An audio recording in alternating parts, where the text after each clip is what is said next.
SS8H7. Evaluate key political, social, and economic changes that occurred in Georgia during the New South era. Element D. Examine anti-Semitism and the resistance to racial equality exemplified in the Leo Frank case. Our learning target today: I will explain the Leo Frank case. The New South era was full of racial inequalities. One of the most noted ones was the case of Leo Frank. Leo Frank was a Jewish man who had moved from New York to Atlanta to be a manager at the National Pencil Company. Mary Fagan was a 13-year-old employee of the pencil company. Keep in mind that this was 1913 and children were allowed to work. Fagan had gone into work to collect her pay, $1.20, but never returned home. Later, her body was found beaten in the basement of the pencil factory. The newspaper reports later stated that she had been sexually assaulted. After hearing that, the public demanded justice.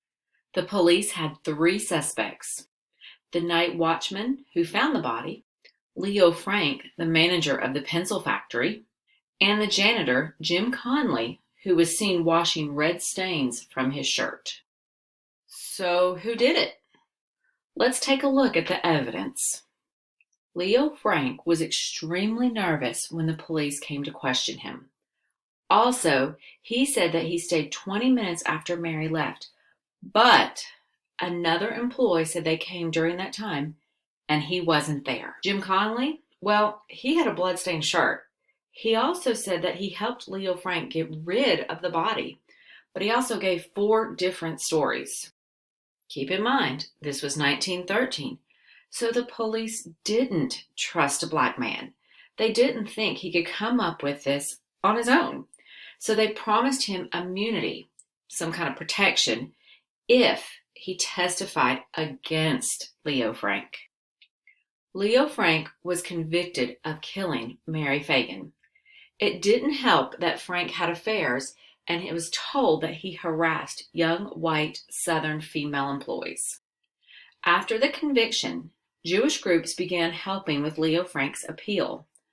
Tom Watson began his anti-Semitic charge. Hold on here. What's this anti-Semitic? Anti-Semitic or anti-Semitism is prejudice against Jewish people. Frank ended up getting the governor to look at reducing his sentence of life in prison. This upset many people, especially the people of Mary Fagan's hometown.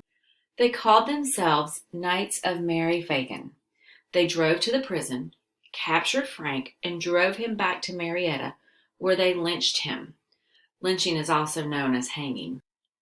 Update: in 1986, Alonzo Mann, he was an office boy at the pencil factory in 1913. He came forward with new information.